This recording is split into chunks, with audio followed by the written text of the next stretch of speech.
Assalamualaikum dan salam sejahtera yang dihormati Dr. Hani Kartini Agustar serta rakan-rakan yang dikasihi sekalian.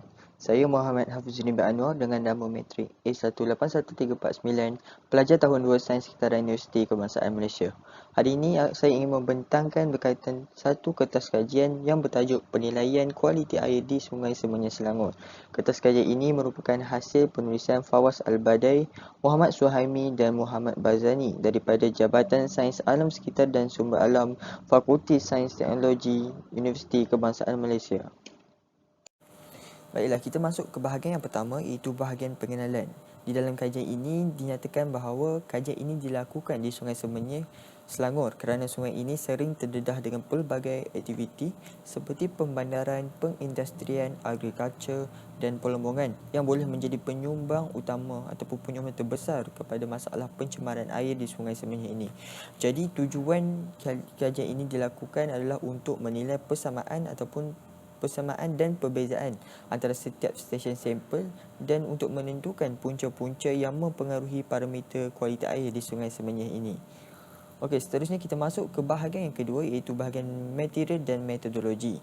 Okey, untuk bahagian ini kita akan bahagikan kepada tiga bahagian utama, iaitu bahagian kawasan kajian dan stesen persempelan, yang kedua kaedah persempelan dan prosedur analytical, dan yang ketiga analisis statistik. Okey, bagi bahagian yang pertama, iaitu untuk bahagian kawasan kajian dan stesen persempelan, lembangan Sungai Semenyih ini mempunyai jumlah keluasan sebanyak 266.6 km persegi dan ia mengandungi 36 sub-basin berserta dengan 25 kawasan tadahan air dengan lingkungan 1.37 hingga 35.57 km persegi keluasannya. Lembangan Sungai Semenyih ini juga termasuk dengan 7 guna tanah utama yang berbeza, iaitu industri, getah dan sawit, hutan dan pertanian serta sebagainya lagi. Jadi mengikut rekod yang diperoleh, jumlah hujan tahunan bagi kawasan ini dianggarkan sekitar 3,000 mm setiap tahun. Baiklah, untuk bahagian seterusnya pula adalah kaedah persempelan dan prosedur analytical. Persempelan air ini dibuat sebanyak 2 kali, di mana satu pada musim hujan dan satu pada musim panas, dan kajian ini dilakukan pada tahun 2012. Setiap stesen akan diambil sebanyak 3 sampel, di mana satu diambil di kawasan kanan dan satu lagi di kawasan kiri tebing sungai, dan yang ketiga diambil di kawasan tengah-tengah sungai. Sampel air ini diambil menggunakan satu botol yang khas ataupun botol yang spesifik dan kemudian disimpankan dalam satu flas kaca yang telah disterilkan. Kemudian ia akan disejukkan dan dipindahkan ke dalam makmal untuk diproses. Jadi sampel ini akan diproses dalam masa 6 jam selepas pengumpulan diambil. Dan bagi bahagian yang ketiga adalah analisis statistik, di mana kita menganalisis data ini sepenuhnya menggunakan aplikasi ataupun software SPSS versi 20, dan melalui SPSS ini kita jalankan analisis of variance ataupun lebih dikenali sebagai ANOVA untuk menentukan perbezaan bagi setiap stesen persempelan. Baiklah, selesai saja bahagian metodologi dan material, kita masuk pula kepada bahagian seterusnya, itu bahagian ketiga, iaitu result ataupun keputusan. Baiklah, keputusan bagi kajian ini telah ditunjukkan dalam bentuk graf berkembar dengan adanya 16 graf yang mewakili 16 parameter air, dan setiap graf itu mempunyai 8 stesen yang ditunjukkan, dan setiap stesen menunjukkan dua bacaan, iaitu bacaan bagi hari hujan dan bacaan bagi hari panas. Masuk pula kepada bahagian perbincangan, di mana di bahagian perbincangan ini saya hanya akan menerangkan tentang kepekatan bagi parameter kualiti air, di mana saya akan menekankan 3 parameter saja, iaitu suhu, nilai pH dan oksigen terlarut DO. Baiklah, bagi parameter pertama adalah suhu. Julat bagi nilai suhu yang diperoleh adalah dari 26.27 hingga 27.55 digri Celsius pada musim hujan. Manakala pada musim panas, julat bacaan suhu adalah dari 24.71 hingga 27.36 digri Celsius. Iaitu pada stesen 8 yang merupakan kawasan hilir sungai mencatatkan bacaan tertinggi pada kedua-dua musim. di mana musim hujan 27.36 digri Celsius dan pada musim panas 27.55 digri Celsius. Keputusan yang diperoleh ini masih berada pada standard yang boleh diterima oleh NWQS Malaysia. Suhu ini jika diikutkan dapatan kajian, suhu ini didapati meningkat dari kawasan hulu ke kawasan hilir.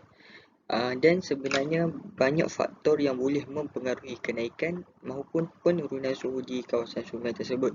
Antara faktornya adalah seperti faktor cuaca, faktor waktu sampel itu diambil dan faktor lokasi persampelan pun lokasi sampel itu diambil. Okey, seterusnya pula kita masuk ke parameter yang seterusnya iaitu pH.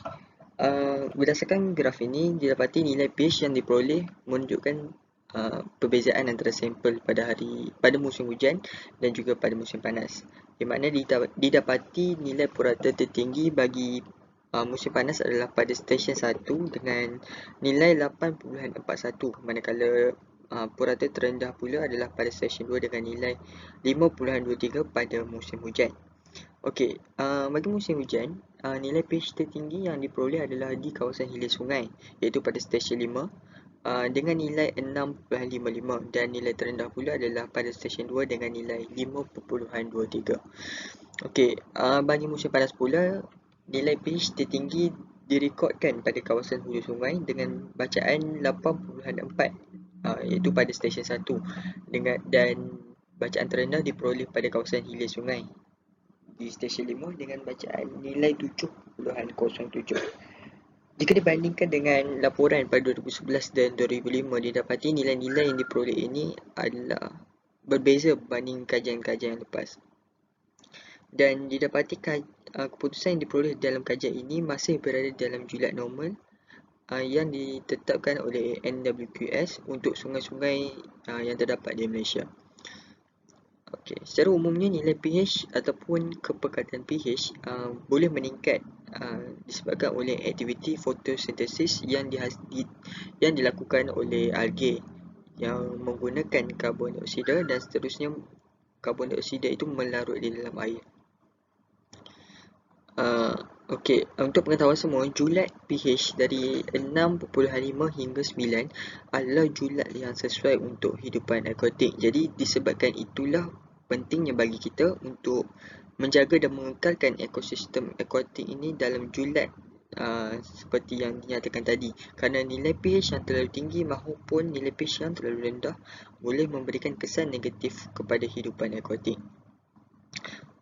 Seterusnya bagi parameter yang terakhir yang ingin saya tekankan adalah parameter oksigen terlarut ataupun dissolved oxygen, di mana nilai oksigen terlarut dalam keputusan yang kita peroleh ini menunjukkan julat dari 5 hingga 58 hingga 7.07 mg per liter ketika musim hujan, dan ketika musim panas pula julatnya adalah antara 4.13 hingga 7.44 mg per liter.